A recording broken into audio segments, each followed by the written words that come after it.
The shamal comes without negotiation. It is not a storm in the conventional meteorological sense. It does not build from a pressure system over days, does not announce itself through the progressive deterioration of sky conditions that experienced mariners learn to read as advance warning. The shamal arrives from the northwest, a seasonal wind that pushes across the Arabian Peninsula and down into the Persian Gulf with the directness of a geographic inevitability, picking up the fine particulate desert sand of the Iraqi and Saudi interior, and carrying it as a suspended wall of amber-brown atmospheric density that reduces visibility from the nautical miles of a clear Gulf day to the hundreds of meters, sometimes tens of meters, of a shamal at full force. It makes the Persian Gulf a different operating environment. Radar performance degrades. Optical systems become unreliable. The thermal differential that allows infrared imaging to discriminate targets from background is compressed by the uniform heat and particulate load of the sandstorm atmosphere. The sea surface itself changes character. The shamal's sustained wind driving short, steep chop that clutter the surface radar picture with wave return noise at a density that challenges even the most sophisticated discrimination algorithms. The destroyer had been tracking the shamal's approach since the previous afternoon. The meteorological forecast had placed its arrival over the central Gulf Patrol area at approximately 2 a.m., with wind speeds of 40 to 50 knots sustained and gusts approaching 60. Visibility degrading to below 200 meters at the storm's center, and potentially to near zero in the heaviest sand density bands. The commanding officer had reviewed the forecast and the operational requirements simultaneously. The patrol sector coverage could not simply be abandoned because of weather. The mission continued through adverse conditions. That was a baseline assumption of naval operations, not a discretionary choice. What the forecast required was not a suspension of operations, but a systematic assessment of how the ship's combat systems would perform in the degraded environment, and what adaptations were necessary to maintain effective defensive capability through the Shamal Passage. The assessment had identified specific vulnerabilities. The SPY-1D radar's performance against small, low-altitude targets would be materially degraded by the sand particle atmospheric loading, which increased the system's noise floor and reduced the detection range for low cross-section contacts, the exact profile presented by Iranian loitering munitions. The CIWS optical tracking channel, normally a backup to the primary radar tracking, but an important supplemental capability in the close-range engagement environment, would be essentially non-functional in visibility below 200 meters. The ESSM's semi-active guidance relied on the ship's fire control radar, maintaining a coherent illumination signal to the target. In the degraded radar environment, that illumination quality would be reduced, introducing greater guidance uncertainty in the terminal phase of any intercept. The SM-6's active radar seeker operated independently and was less affected by the atmospheric degradation. But the initial target designation that the SM-6 required, before its seeker could acquire and lock, was still dependent on the ship's own radar, providing an accurate initial track. The IRG-CN's meteorological monitoring capability was not significantly less sophisticated than the Navy's own. They had seen the same forecast. They had made the same assessment, not of their own vulnerabilities, but of their opponents. A Shamal passage in the central Persian Gulf, lasting between 4 and 8 hours at full intensity, created a window in which the specific technical characteristics that made the U.S. Navy's layered air defense architecture effective were uniformly degraded. Detection ranges reduced, tracking quality reduced, guidance performance reduced, CIWS optical backup eliminated. The defensive system's fundamental capability was not removed by the Shamal, but it was compressed. The margin between an engagement that succeeded and one that failed was narrower in the degraded environment than in the clear air environment for which the system had been optimized. Narrower margins meant that an attack architecture that would have been defeated at the comfortable end of the performance envelope might find the compressed end of the envelope insufficient to stop it. The Shamal arrived at 1:47 a.m., 13 minutes ahead of the forecast. The visibility degradation was rapid, the sand density building from reduced but workable conditions to near zero at ground level within approximately 20 minutes of the storm front's passage. The destroyer's bridge windows became opaque from outside. the exterior surfaces of the hull coated within minutes with a fine layer of particulate that reduced the effectiveness of every optical system exposed to the exterior environment. The radar picture changed character almost immediately, the noise floor rising across all range scales. The sea clutter returned thickening as the surface chop increased under the shamal's sustained wind. The processing algorithms working harder to discriminate discrete contacts from the amplified ambient noise. At 2:19 a.m. through the elevated noise floor, the radar picture showed something. Not a clean contact. Not the discrete, coherent track return that the system produced in clear air conditions, and that the watch team had learned to read as immediately meaningful. A degraded return. Multiple radar sweeps required before the system's track processing could commit to a discrete contact classification, rather than continuing to hold the return in the ambiguous zone between probable contact and probable noise. The track processing system required 4 consecutive radar sweeps, each separated by approximately 3 seconds, before it generated a contact report with sufficient confidence to trigger the watch team's alert protocol. 12 seconds of processing time. 12 seconds during which a contact approaching at 165 kilometers per hour closed approximately 550 meters. By the time the first contact appeared on the display as a confirmed track, there were 3 others in the processing queue at various stages of confidence accumulation. The TAO recognized the processing delay as the operational reality of the degraded environment and ordered the tracking threshold lowered, accepting a higher false alarm rate in exchange for earlier contact reporting, because in the shamal conditions, the cost of a false alarm was lower than the cost of the processing delay that the standard threshold imposed. The threshold change produced immediate results. Contacts appeared on the display in rapid succession, not because new threats had appeared, but because the reduced threshold allowed the system to report contacts that it had been accumulating evidence for across the preceding sweeps, but had not yet committed to reporting. 11 contacts appeared on the display within 40 seconds of the threshold change. Then 14. Then 17. As additional contacts cleared the lowered reporting threshold from deeper in the processing queue. 17 contacts. Inbound. From the northwest, from the bearing that placed the contact origin in the Iranian coastal waters that the shamal had come from. Launched in the storm's density bands where their own thermal and radar signatures were masked by the same atmospheric conditions that were degrading the ship's detection systems. They had been launched into the shamal. They were flying through it. Their own navigation systems, the inertial guidance and the pre-programmed approach profiles, were not dependent on external radar or optical reference in the way that the ship's detection and intercept systems were. They needed only to reach the coordinates they had been given. The storm was their cover. The TAO ran the numbers as the contact count stabilized. 17 contacts, approach bearing 310 degrees, altitude profile consistent with sea skimming at between 5 and 15 meters. The degraded radar tracking quality was producing contact position. Uncertainty circles that were significantly larger than normal. Instead of the meter-scale position precision of a clear air track, the shamal degraded tracking was producing position uncertainties in the 50 to 100 meter range, meaning that each contact's actual position could be anywhere within a circle of that radius around the displayed track symbol. For intercept purposes, that uncertainty translated directly into fire control, solution, quality. The Aegis system could build an intercept solution against a degraded track, but the solution's confidence level was lower, and the intercept probability was reduced compared to a clean air engagement. He authorized the outer ring engagement and accepted that the intercept rates would be lower than normal. 4 SM-6 interceptors launched at 2:22 a.m. and 14 seconds.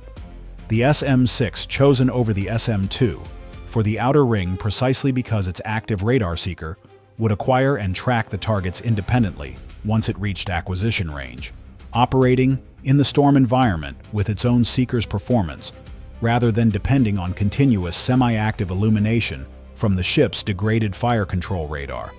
The SM-6 seeker was not immune to the shamal's effects. The atmospheric particulate loading reduced its own detection range, but it was more resilient than a semi-active guidance chain that depended entirely on the ship's radar maintaining a coherent lock on a small, low-altitude target through a 100-meter position uncertainty cloud. First SM-6 intercept confirmed at 38 nautical miles. The contact's track disappeared from the display. Not the clean blink-off of a clear-air intercept, but a gradual degradation of the return followed by its loss below the noise floor, consistent with a structural failure that reduced the contact's radar cross-section below the elevated detection threshold of the degraded environment. Second SM-6 intercept at 35 nautical miles. Same degraded signature of kill confirmation. The system logging a probable intercept rather than a confirmed intercept because the target's return had faded rather than blinked off. Third SM-6 miss at 32 nautical miles. The seeker had acquired and tracked, but the intercept geometry had been displaced by the position uncertainty in the initial track designation, the warhead detonating outside the lethal radius of a contact that had been at a slightly different position than the fire control solution had predicted. 2 confirmed, 1 probable, 1 miss from the first SM-6 salvo. 14 contacts remaining, 15 if the probable kill had not actually been achieved. The second SM-6 salvo launched at 2:23 a.m. 4 more interceptors, fire control solutions built on the updated track picture which had now accumulated additional radar sweeps and was producing slightly more refined position estimates as the contacts closed in the range, dependent position, uncertainty decreased. At shorter range, the radar's position estimate improved. The second salvo achieved 3 confirmed intercepts and 1 miss, a better ratio than the first salvo. The improved range-dependent position estimates producing fire control solutions of higher quality. 11 contacts remaining, 22 nautical miles. The SM-2 engagement was the next layer, but the TAO made a decision that departed from the standard engagement sequence. He held the SM-2 inventory and continued with SM-6 for the next engagement layer, accepting the higher per-interceptor cost in exchange for the active seeker performance advantage that the shamal conditions made tactically decisive. The SM-2's semi-active guidance in the current radar environment was going to produce intercept rates that he assessed as insufficient to address the contact count before it reached the ESSM threshold. 2 more SM-6 interceptors allocated, the last of the ship's SM-6 inventory outside the hard reserve, against the 2 highest threat contacts in the current picture, both connected at 16 nautical miles. 9 contacts remaining. The ESSM engagement opened at 14 nautical miles.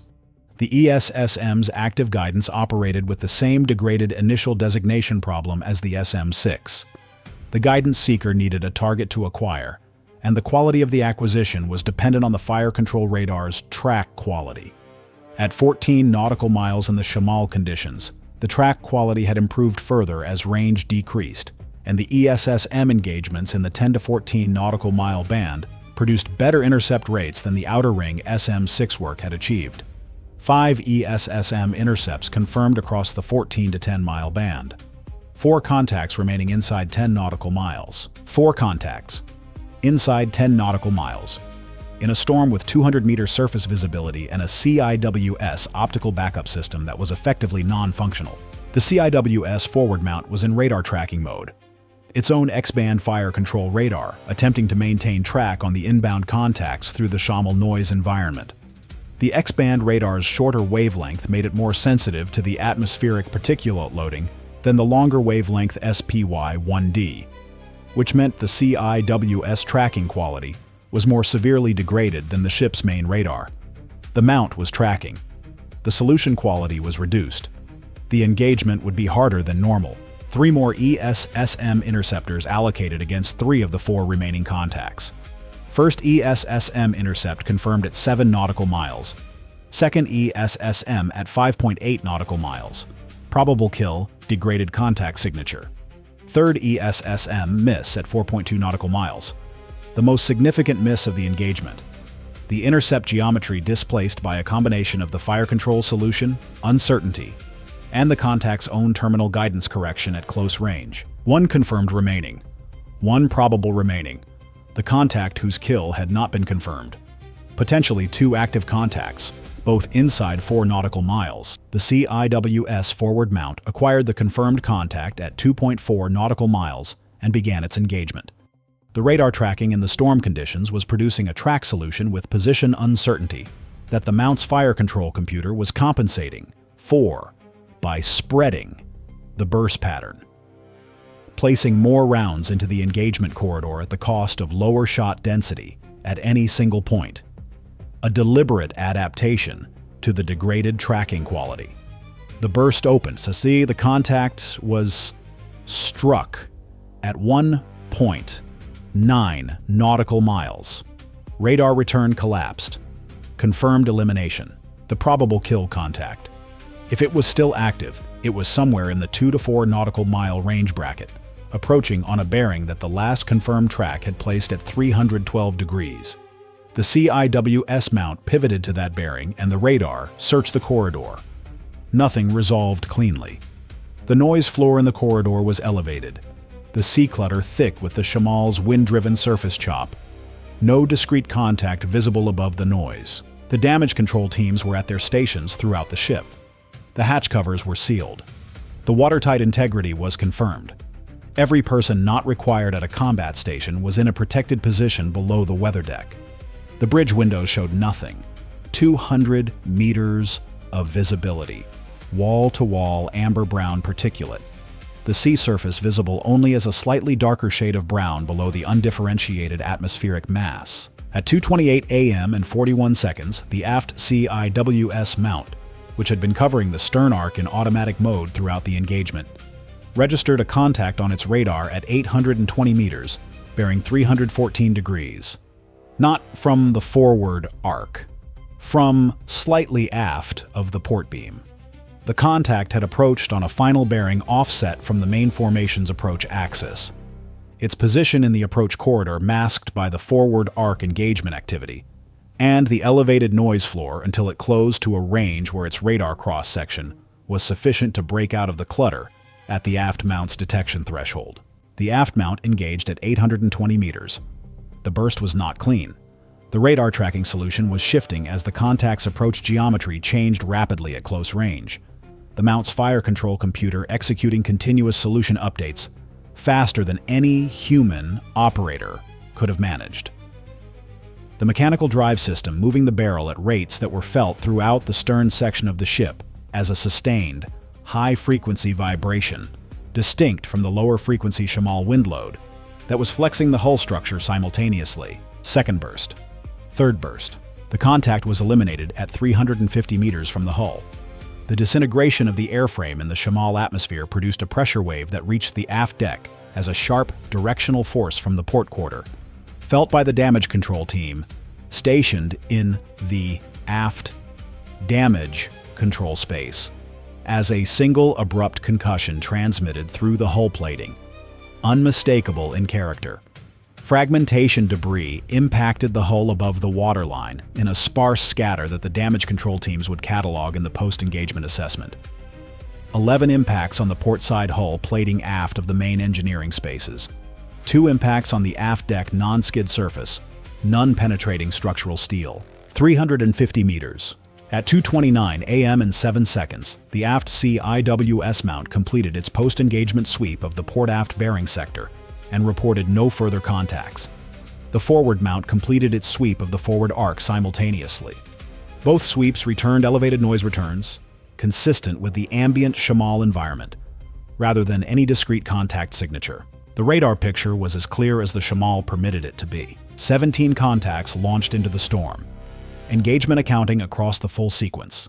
2 confirmed SM-6 intercepts in the first outer salvo. 1 probable, 1 miss. 3 confirmed SM-6 intercepts in the second salvo. 1 miss. 2 confirmed SM-6 intercepts from the additional allocation. 5 ESSM intercepts confirmed. 1 probable, 1 miss. 1 CIWS intercept forward. 1 CIWS intercept aft. Munitions expended. 12 SM-6 interceptors. 9 ESSM interceptors. Approximately 5,200 rounds of 20 millimeters through both CIWS mounts. Total cost of the defensive interceptor expenditure. Approximately $71 million. The estimated cost of 17 Iranian loitering munitions, adapted for shamal condition guidance and launched in coordinated salvos from coastal positions in the storm environment. approximately $800,000 to $1.2 million, including the meteorological intelligence collection and the coordination infrastructure, approximately $2 million, 35 to 1, the most extreme cost ratio the ship's operational deployment had produced. Not because the attack had been technologically sophisticated, but because the environmental conditions had compressed the defensive system's performance to the point where 17 cheap platforms required the defensive expenditure of a much larger interceptor inventory than their number alone would have demanded in clear air conditions. The post-engagement analysis focused on a specific observation that had not appeared in any previous engagement report from the Gulf Patrol rotation, the shamal-adaptation. The contacts had been launched into the storm on inertial navigation profiles.